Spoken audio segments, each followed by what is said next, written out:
UMass Sports Weekly.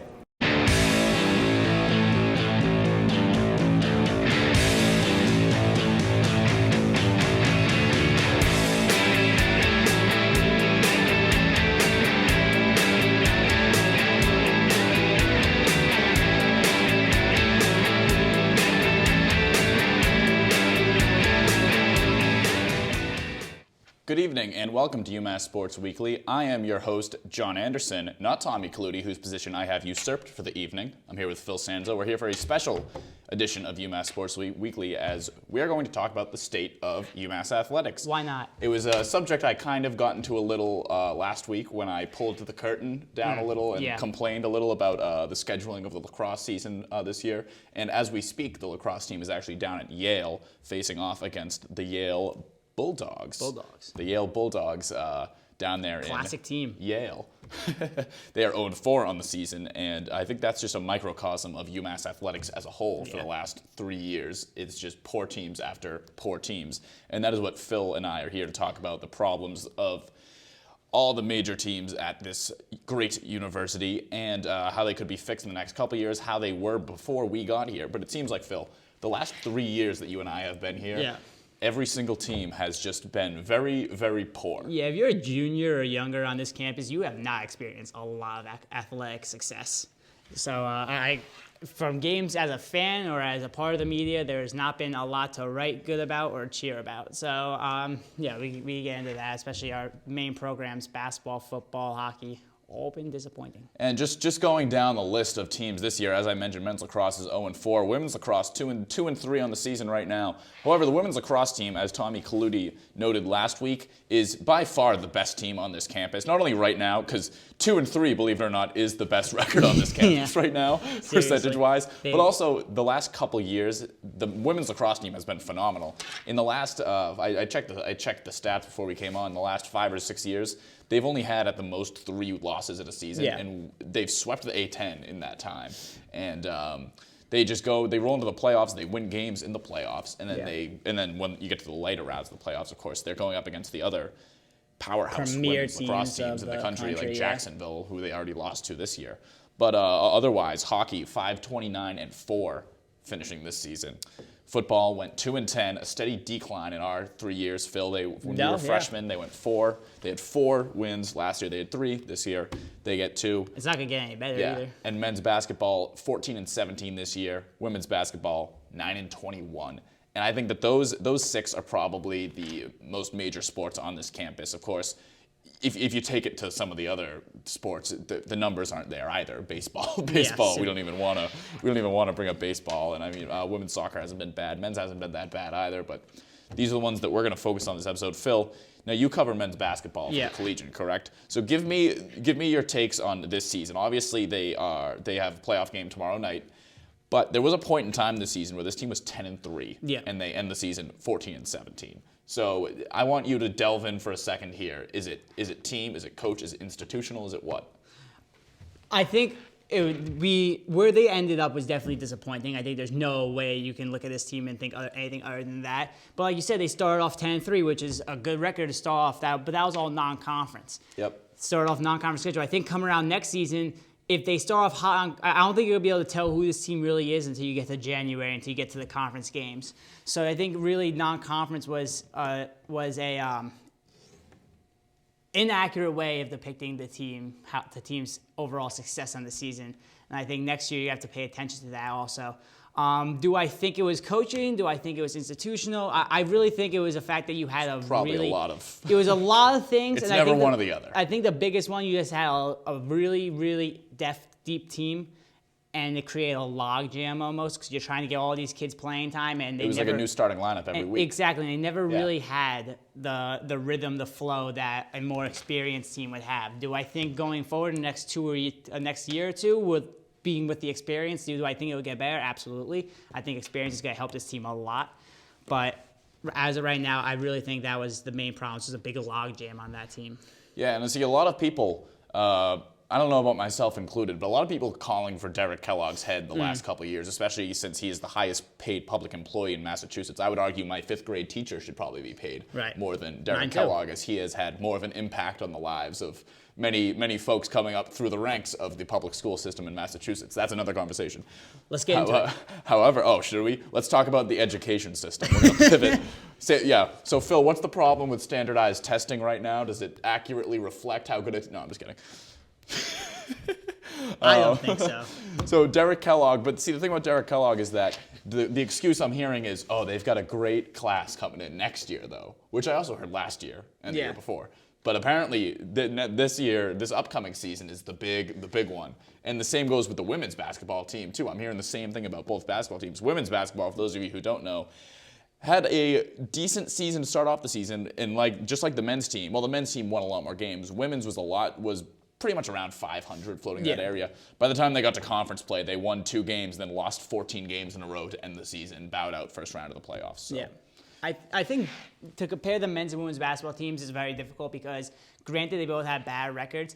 Women's team had very low expectations coming to the year. I mean, they had a roster at one point they blew the expectations away, by the way. Yeah, exactly. That's what I'm saying. They came into the season with a roster like barely 6 people because of injuries and people that are leaving the team. And they were able to put together a season that wasn't great, but definitely, how many wins? Like 9, you say they had? They ended up going 9-21 on the season. They were 9-10 at one point. Exactly, that's what I'm saying. So I think the overall record is definitely misleading because when you only have 7-8 girls playing the team, I mean, it's going to get hard for them to, sustain that sort of success because you're just going to get tired. I mean, we saw that a lot with them. So that's what happened down the line. See, I was on the other end. A lot of those games being called on WMUA, I was actually back in the studio engineering the game, running the broadcast, that kind of thing. And there were, those games in the middle of the season where Haley Lydell, she hit 2 game-winning threes in a row. Right. I found myself, I equate it to when I watched Jon Snow come back to life in Game of Thrones, and then everyone's chanting King in the North, and everyone stands up, and I'm watching that episode, and suddenly I'm standing up, screaming it as well. That was me. If you were to look into that room and see me, even though I can't actually see what's going on in the game, all I'm hearing is the play-by-play of everyone in the arena going berserk when Haley Lydell hits that's something to get excited about. Right. And especially, like you said, 9-21, say what you want. That's probably triple what they were expected to do this season. And I talked to Alex Levitt, who calls play-by-play color, whatever, follows the women's basketball team, travels with them sometimes, and he said next year they've got this monster recruiting class, and it's to the point where a lot of the players that were playing for them this year are not going to see a lot of time next year because basically Haley Lydell and Maggie Mulligan, and that's pretty much it. Yeah. Alex Stiff will graduate. So. But besides that, there's going to be a whole new crop of people in here. And, 9-21 might be the ceiling again next year because they're all going to be freshmen, obviously. So we'll have to see with that. Any last takes on either basketball team? Yeah, just to go off of that, just go off the women's team. I do not understand your reference at all. I do not watch that show. Okay. So that went way over my head. I hope it didn't go over your guys' head. Went way over my head. Everyone else watches it. I mean, Jon Snow, a stupid name. King of the North. King of the North, whatever. I'm King of the South. Yeah, to go off your point, they have a big recruiting class coming in next year. Torrey Verdi, I think, must have learned a lot about this team in his first season. We've seen he's a very strict coach, very stern coach. Players love him, though. Players love him, I guess. I never talked to him about it, so I couldn't tell you. But I think he's got a lot to work with next year. Yep. And so I hinted at it before, let's go back to the football team now. Football, like I said, Phil and I's freshman year, they had 4 wins last year, 3, this year 2, steady decline. Yeah. The QB whisperer hasn't exactly worked, but we saw flashes of, that maybe they can do something next year. And of course, they're trying to get into a conference. It's not going to happen if they can't win any games. And but you go past the team, and I had previously written a paper for this for a class. Is just about the whole Gillette Stadium deal in its whole. So I think that's the main problem right now is the UMass football team basically trying to convince teams to come to Massachusetts and play at McGurk Stadium, which McGurk Stadium, not enough seating, not enough amenities, not enough public restrooms. The list goes on for to go with that. McGurk Stadium might not have enough seating. For UMass fans, if you've ever been to a UMass game, clearly they do not draw a lot of fans compared to Tennessee, like they played this year, compared to South Carolina or who else they played last year? Louisiana Tech. Granted, McGurk compared to those stadiums are obviously much smaller, but also so is their fan base. So it's definitely not convincing for a team like Tennessee or South Carolina or Mississippi State to come to McGurk Stadium. So I think UMass is going to have to play a lot of those games on the road, being that they're out of conference. And the only reason AD Ryan Bamford was previously the AD or held a job at Georgia and Georgia Tech or something. Right. That's why they're able to schedule They're Georgia Tech. scheduling some schools. That's the reason they're able to pull that one off. But I mean, the Gillette deal is, the fan base is in Western Mass. There's not a lot of UMass fans that are not alumni in Eastern Massachusetts. And I've talked to players. They think they all genuinely think that is an away game. They think that they are. I believe it. Yeah, if you ever made the trip out there, miles. made the trip, it's a 2-hour drive almost. Hour 45 minutes, 2-hour drive. It really does feel like an away game almost every Saturday for them. And we had to start that last season. What, they played 2 games at McGurk or something? Yeah. Yeah, I mean that's totally not. It's absurd. And not even that it's a too long drive. You go to that game, there are no UMass fans there. Mm-hmm. The UMass fan base does not travel very well at all when it comes to that football team. I mean, I went to the Mississippi State game last year against UMass, and the Mississippi State fans doubled the UMass fans. And just think about it. It is. It's absolutely absurd. So moving on now to the hockey team, 5-29-4 this season. And if you read Matt Vittore's article in the Daily Hampshire Gazette, I skimmed it, yeah. Coach Greg Carvel is about to tear up this program. Yeah, he is not happy, and he's basically about to boot any player from this team. Right. And he did that when they hired him last year. He came right in and kicked their leading scorer off the team. Mm-hmm. He kicked Henry Dill off the team because they had legal problems like a year prior. Right. But right when he got here, he said, "Nope, Dennis Kravchenko, Henry Dill, you're gone." Yeah. He said he was not. He definitely does not want. I mean, I think it might be the attitude the team needs. I mean. It's gonna be very interesting to see next year who's gonna be on the ice. It's gotta be. I don't even know. I'm sure he's got something up his sleeve. There's no way he's gonna. I mean, yeah. I mean, he has to. You have to show up with something. half a team. You have to do something. 5-29. I mean, that's sad. And two. Cannot forget. How many of those were close ones, though? Only 1 goal losses. It's the 4th column we have on this show. 5-29. They did not win a game in 2017, and we are currently on March 7th. Yeah. So. They bowed out of the Providence series pretty quick as well over the weekend. Definitely, Providence series. That last game was just them. They were done. Was it 5-0 or something? And I mean, at least the last 2 years, like our freshman year, we actually saw them compete with some teams. Yeah. That was the year they played Notre Dame. They being like 6 overtimes. Yeah, see, UMass's offense 2 years ago genuinely was not that bad. It was because of 2 people who are now on NHL teams, Frank Vetrano and Brandon Montour. Yeah. Which, I mean, Brandon Montour only played for half the season. He didn't really make it that far before the Ducks were like, all right, like you're coming up there. He's up at the NHL level now. Obviously, we've seen what Frank Vetrano's done for the Bruins this season. We'll see if he ends up in Vegas or not after the draft. I don't know. I don't think he'd be too upset, but no, they'll definitely. They'll cover up. What are they going to do? Protect a certain amount of skaters? No way they let Frank Vetrano go. Although they have let players like Seth Griffiths and Colin Fraser go in the past. But that is neither here nor there. It's actually both here and there because it's UMass, so it actually all relates. Yeah, we'll talk about it. But then, you see them play teams like BC and BU even 2 years ago. And although they let up a considerable amount of goals because they truly weren't building the team for the net out like you're supposed to, so their defense wasn't really that great, but their offense could score like 5 goals. And they did against a team like BU. Right. I mean, in BC.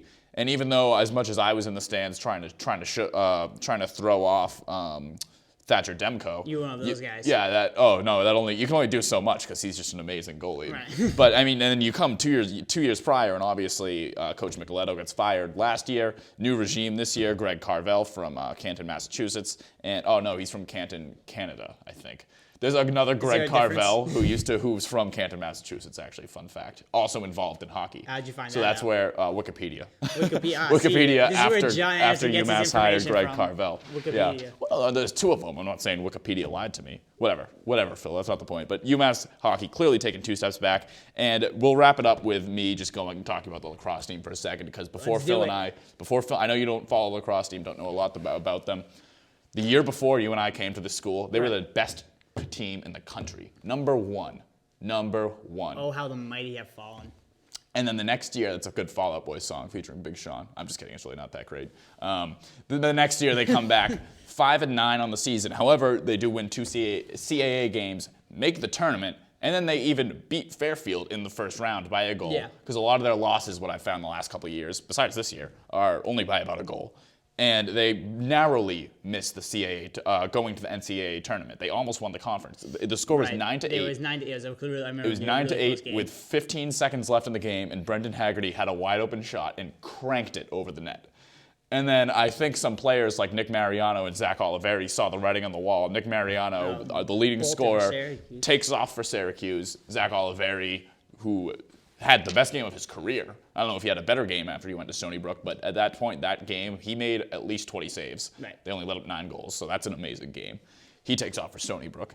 Obviously, they must have seen the writing on the wall. You come now, and even in the past year, their 2 best players, Haggerty, who I just mentioned, Peter Lindley, both have left the team for personal reasons. They've had players bow out every year. Austin Spencer, who is an amazing LSM, he takes off for Johns Hopkins. So it's getting to the point where players don't want to play here. And only 3 years ago, they were the best team in the country. And now suddenly, players who have options, who want to compete, they say no to UMass. And it looks like that is the story across the board right now, Phil. It seems like the story for a lot of teams right now. Yeah. So. And I mean, I have faith in the women's lacrosse team, though. I think they can get it together. They're gonna get it together now, like the new Coldplay song "Up and Up." Yeah. And they'll get it together, and I think they'll end up probably making the tournament again. They haven't even started. And like we said, nothing goes down until conference play starts. Yeah. And it's basically how it same with the men's lacrosse team. Anything could happen. They're 0-4. They're facing Yale right now as we speak. UMass Lowell next week's probably an easy win. Then they got nothing. You don't know what happens until conference play starts. I mean, their out-of-conference schedule will hurt their national rankings because, I mean, that's why you make an out-of-conference schedule. And that's the thing. You don't, and see, they purposely schedule teams that are much more harder. I mean, you saw it last year. Teams. I saw it last year. They destroyed Ohio State last season, and it boosted their national ranking. Oh yeah, they were 4-4, and they were number 20 in the country. Exactly. And then their best player, and like I harped on last week, their best player, that lefty attackman, which is a very coveted position in college lacrosse and lacrosse at all levels, has to leave the team, and then they lose out. They have nothing. That's how it is this year again. They've got nothing. So, all right, I think that will wrap it up for us here. You did a nice job. Always a pleasure. Tommy has some We've done good, competition. yeah. It appears I have usurped Michael Scott, Tommy Kaludi. I have usurped him from his position, but that is us for here. For Phil Sanzo, I'm John Anderson. We'll see you after spring break. We got the week off next week. We'll be back the following week for another edition of UMass Sports Weekly. Good night.